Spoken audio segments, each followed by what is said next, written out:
Life process का हम लोग रिवीजन कर रहे हैं। हमने अभी तक जो समझा वो इंट्रोडक्शन समझा कि there are 4 life processes: nutrition, respiration, transportation and excretion. ठीक है, जिसमें लाइफ प्रोसेस की डेफिनेशन से हमने शुरू किया था कि this process maintain the life of the organism. Nutrition, फिर हमने समझा कि nutrition is the use or uptake of food and its use by the body. ठीक है, it is the uptake of food and use by the body. तो then nutrition autotrophic दो तरीके का होता है, ऑटोट्रॉफिक और हेटरोट्रॉफिक। ऑटोट्रॉफिक न्यूट्रिशन में it is plant based, that means plant make their own food by photosynthesis through use of water, carbon dioxide. Okay, so this is the nutrition, autotrophic nutrition. 6 carbon dioxide molecule plus 12 water molecules gives carbon, that glucose and oxygen. ये हमने देखा। तो this is there. This is autotroph. The plants are called autotrophs because they are making their own food. Okay.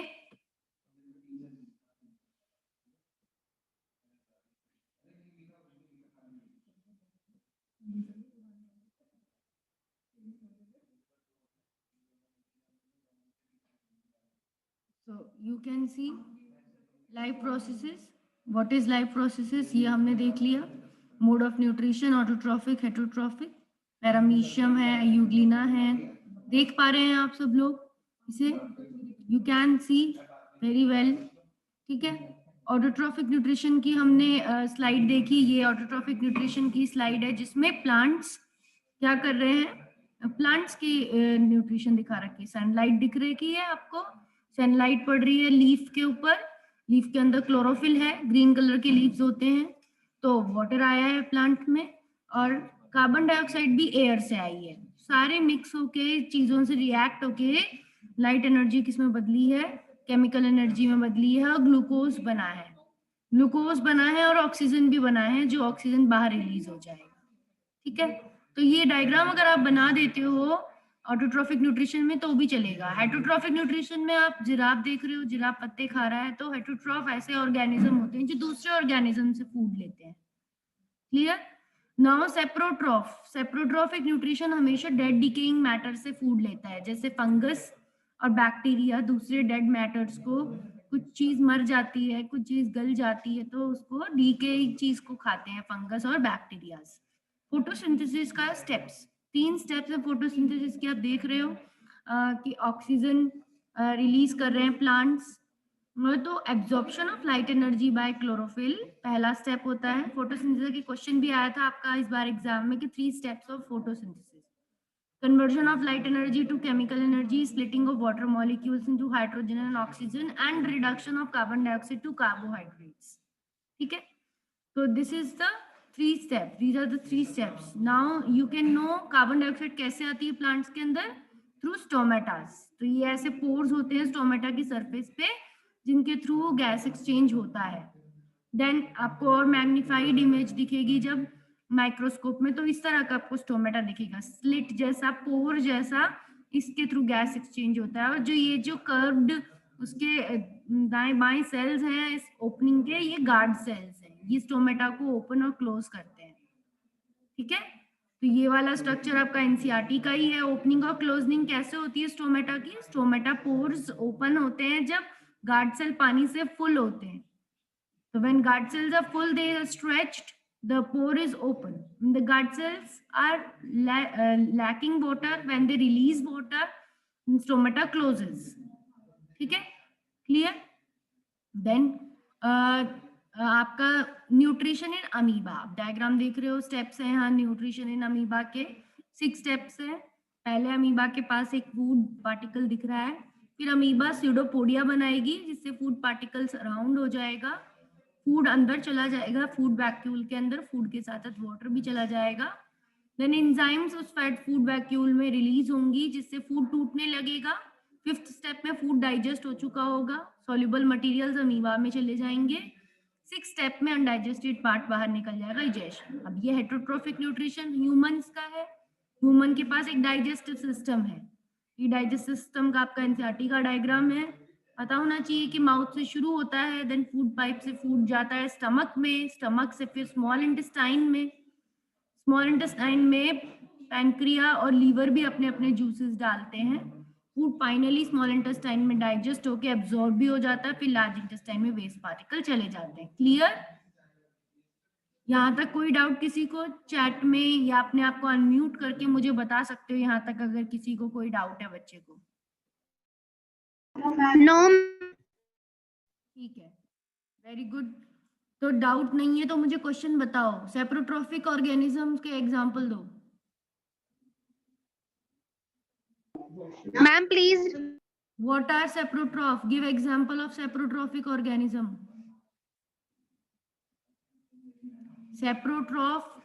Saprotrophic nutrition बताया था ना, उसके example दो। Ma'am your voice is coming not clear.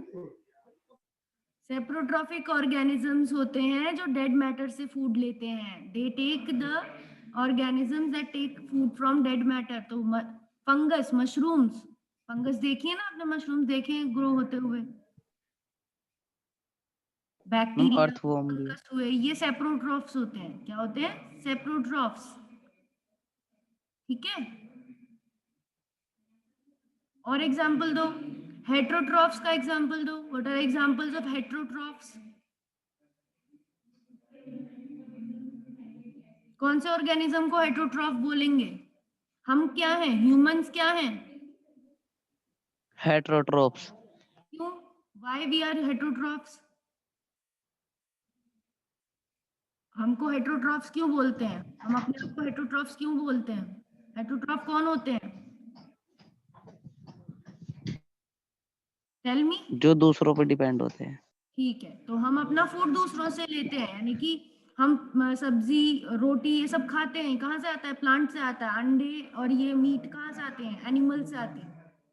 ठीक है, तो जो भी दूसरे ऑर्गेनिज्म से खाना लेता है उसे हेटरोट्रॉफ बोलते हैं। तो हमें अपने न्यूट्रिशन के लिए अमीबा ने जैसे 5 स्टेप्स किए, वैसे हमें भी 5 स्टेप्स करने पड़ते हैं। इंजेशन, ठीक है, ये एनसीईआरटी का डायग्राम है। इंजेशन हो रहा है सीडोपोडिया के थ्रू, फिर डाइजेशन हो रहा है फूड वैक्यूल में, और फिर इजेशन, रिलीज हो रहा है वेस्ट पार्टिकल। तो ऐसे ही हमारे अंदर भी होगा। हमारे माउथ में इंजेशन होता है, फिर सलाइवरी ग्लैंड सलाइवा से उसे मिक्स करते हैं, देन फूड पाइप के थ्रू स्टमक में जाता है। स्टमक में पर्टिकुलर तरह का एंजाइम्स उसको क्या करते हैं? ब्रेक करते हैं, डाइजेस्ट करेंगे। जैसे कि पेप्सिन, पेप्सिन स्टमक की एंजाइम है, तो वो प्रोटीन्स को डाइजेस्ट करती है। ठीक है, आपको कौन से पार्ट में क्या चीज होती है डाइजेस्टिव सिस्टम में वो पता होना चाहिए। पैंक्रिया की एंजाइम के नाम पता होने चाहिए, लीवर की बाइल का काम पता होना चाहिए। ठीक है, यही आएंगे क्वेश्चंस अगर आएंगे। डाइजेशन में इस बार भी देखा था आपने पेपर में, आपका विलाय का रोल आया था। ठीक है, बाइल का रोल आया गैल ब्लैडर का, हाँ, गैल ब्लैडर का भी आया था। बाइल का रोल आया था।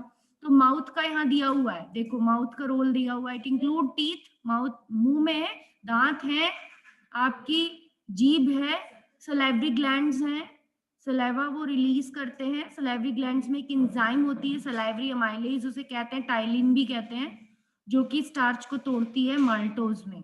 स्टार्च एक पॉलीसेकेराइड है जिसमें बहुत सारे ग्लूकोज जुड़े रहते हैं, बट माल्टोज एक डाइसेकेराइड है जिसमें दो ग्लूकोज जुड़े रहते हैं। तो क्या हुआ है? यहाँ पर डाइजेशन हुआ है, स्टार्च का डाइजेशन हुआ है। ठीक है, माल्टोज में। ईसोफेगस, अब ईसोफेगस क्या कर रही है? सिर्फ पास करता है। ईसोफेगस कुछ भी जूस रिलीज नहीं करता, it only passes the food from mouth to stomach. ठीक है, peristaltic movement help in move, पर ईसोफेगस की स्पेशलिटी क्या है कि उसमें एक तरह से पेरिस्टाल्टिक मूवमेंट होती है, rhythmic contraction relaxation of smooth muscles. Oesophagus के अंदर जो स्मूथ मसल है वो रिदम में कॉन्ट्रैक्ट और रिलैक्स करती हैं, जिसकी वजह से फूड स्टमक में जाता है। क्लियर? यहाँ तक क्लियर हुआ? ईसोफेगस मूव कर देता है फूड को स्टमक में। ये माउथ का डायग्राम एक दिख रहा है आपको, लिप है, टीथ है, हार्ड पैलेट है, सॉफ्ट पैलेट है, जिंजाइवा गम है, अल्वा, टॉन्सिल। आपको सिर्फ पता है बकल कैविटी, जो अंदर की स्पेस है उसे क्या बोलेंगे, मुंह की स्पेस को बकल कैविटी। ठीक है, तो आपको टीथ, टंग ये पता होना चाहिए, बकल कैविटी पता होना चाहिए। ह्यूमन टीथ आपने 8th में 7th में पढ़े हैं, इंसीजर, कैनाइन, प्रीमोलर, मोलर। ठीक है, फिर आपको ये पता है ये 3 पेयर सलाइवरी ग्लैंड है आपके जॉस के नीचे, एक आपके अपर जॉ के नीचे, एक लोअर जॉ के नीचे और एक जीभ के नीचे होता है sublingual. 3 pair salivary gland saliva बनाते हैं। ये डायग्राम आपको बता रहा है कि किस तरीके से फूड पाइप के थ्रू, पेरिस्टाल्टिक मूवमेंट के थ्रू कहाँ जा रहा है, स्टमक में पहुंच रहा है। स्टमक का रोल बताया है यहाँ पे। कोई एक बच्चा इसको रीड करो, any one student read this, stomach का role, how stomach is helping. Any one of you can read it. Unmute yourself and read it. What is written about stomach? The stomach is large organ which expand when food enter it. The muscular wall of the stomach help in the mixing the food. The digestion function are taken care of by gastric gland present in the wall of stomach. These releases hydrochloric acid create an acidic medium which facilitates the action of enzyme pepsin. The mucus protects the inner lining of stomach from the action of acid under the normal condition. Good. Stomach एक muscles का bag जैसा structure है, उसकी muscular wall food को mix करती हैं, और stomach की वॉल से गैस्ट्रिक ग्लैंड होते हैं, स्टमक की वॉल में गैस्ट्रिक ग्लैंड होते हैं जो कि हाइड्रोक्लोरिक एसिड निकालते हैं। हाइड्रोक्लोरिक एसिड निकालने से मीडियम क्या हो जाता है, उसकी स्पेस, स्टमक की स्पेस किस तरह की हो जाती है, एसिडिक हो जाती है, Acidic. और जिसकी वजह से facilitate the action of enzyme pepsin, जिसकी वजह से पेप्सिन काम कर पाती है, क्योंकि पेप्सिन इनएक्टिव निकलती है, बाद में जब एसिड निकलता है तभी पेप्सिन एक्टिव होती है। पेप्सिन को काम करने के लिए एसिड चाहिए, तो इस वजह से pepsin activate in the acidic condition. The mucus protects the inner lining of the stomach. Mucus inner lining stomach की प्रोटेक्ट करके रखता है, और नॉर्मल कंडीशंस में भी एसिड से प्रोटेक्ट करता है म्यूकस। मतलब नॉर्मल कंडीशन में जब हम खाना नहीं खा रहे, मान लो, उस वक्त भी एसिड निकलेगा तो जला देगा हमारे स्टमक को, खाना तो है नहीं, खाना पचाने के लिए एसिड निकालते हैं। तो नॉर्मल कंडीशन में जब स्टमक में खाना नहीं है, तब उस वक्त म्यूकस क्या करके रखता है, स्टमक की लाइन को, अंदर की लेयर को कवर करके रखता है। तो म्यूकस का काम प्रोटेक्शन है। क्लियर हुआ यहाँ तक? Yes, ma'am. ये गैस्ट्रिक ग्लैंड का व्यू है। अंदर से इस तरीके के टिश्यूज होते हैं पेट के अंदर वाली लेयर में, ये सब गैस्ट्रिक ग्लैंड्स हैं। ये जो जालीदार दिख रहे हैं, रेशेदार दिख रहे हैं, ये HCl, पेप्सिन और म्यूकस बनाते हैं। ठीक है, अब एलिमेंट्री कैनाल में इंटेस्टाइन का दिखा रखा है। नेक्स्ट आपका स्लाइड किसका है, एलिमेंट्री कैनाल, स्मॉल इंटेस्टाइन। इसको भी रीड करो, स्मॉल इंटेस्टाइन का क्वेश्चन भी आया था इस बार। Yes, ma'am. Absorption के बारे में आया था मैम. पढ़ो। Small intestine is longest part alimentary canal. It secretes intestinal juice which contain many enzymes. They do following function: peptones, amino acid, maltose, glucose, sucrose, glucose, and galactose emulsify fat, fatty acid, and glycerols. ठीक है, Liver. Small intestine क्या करती है, small intestine सबसे लंबा part है, और इसका काम क्या है, ये इंटेस्टाइन का जूस निकालती है, खुद भी अपने लिक्विड निकालती है, जिसको इंटेस्टाइनल जूस बोलते हैं। और उस इंटेस्टाइनल जूस में तरह तरह की इंजाइम्स होती हैं।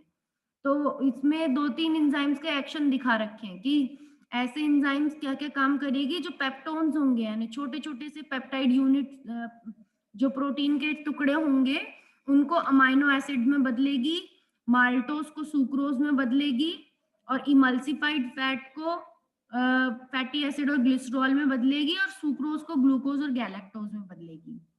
ठीक है, तो ये किसका काम है, स्मॉल इंटेस्टाइन का काम है। स्मॉल इंटेस्टाइन में बिल्कुल फाइन करने वाली एंजाइम्स होती हैं, जो चीजों को फाइन कर देती है, तोड़ देती है, क्योंकि फाइनली डाइजेशन यहीं खत्म होता है और फिर एब्जॉर्प्शन भी यहीं शुरू होता है, डाइजेशन यहीं कंप्लीट होता है स्मॉल इंटेस्टाइन में। अब लीवर का, विलाई लीवर, हाँ, विलाई भी तो प्रेजेंट होते हैं absorb मैम. करती है। हाँ, विलाई का फंक्शन है अब्सॉर्ब करना। अभी देखेंगे हम विलाई का भी स्ट्रक्चर। अभी ये स्मॉल इंटेस्टाइन है, आप देख रहे हो जो दूसरा वाला इमेज है उसमें स्मॉल इंटेस्टाइन किस तरीके से बिल्कुल पतली और अंदर बिल्कुल कॉइल करके भरी हुई है, और लार्ज इंटेस्टाइन के अंदर फिट कर रखा है उसको, जैसे कि लार्ज इंटेस्टाइन में उसमें जगह में डाल रखी हो। तो इस तरीके से हमारे आंतड़ियां आंतें होती हैं। स्मॉल इंटेस्टाइन छोटी आंत है और लार्ज इंटेस्टाइन बड़ी आंत होती है। इनके डायमीटर की वजह से इन्हें ऐसा बोलते हैं। स्मॉल इंटेस्टाइन का डायमीटर कम होता है, लार्ज इंटेस्टाइन का डायमीटर बड़ा होता है। अब लीवर है, लीवर ये ट्रायंगल जैसा यहाँ पर दिख रहा है इधर पहली वाली इमेज में, ब्राउन कलर का, और हरा कलर का यहाँ बैग जैसा उसका गॉल ब्लैडर लगा हुआ है। तो it secretes bile juice which is stored in gall bladder. Liver का काम है बाइल बनाना, और वो बाइल इस गॉल ब्लैडर में स्टोर होती है। गॉल ब्लैडर एक तरह से एक बैग जैसा स्ट्रक्चर है जिसमें, तो उसमें गॉल ब्लैडर में टेम्पररी जब तक खाना आ रहा है स्मॉल इंटेस्टाइन लेवल तक, तब तक यहाँ स्टोर करके रखता है खाने को। ठीक है, क्लियर हुआ? अभी नहीं कोई ठीक है। देन डक्ट्स, लीवर का यहाँ पर दिखा दिया, ये आपका पैनक्रिया का डक्ट है, येलो कलर का दिख रहा है, येलो कलर की लीफ जैसा स्ट्रक्चर होता है पैनक्रिया, पत्ते की तरह। ये भी अपनी एंजाइम इस डक्ट से निकालता है और स्मॉल इंटेस्टाइन में डालता है। ठीक है, तो ये दोनों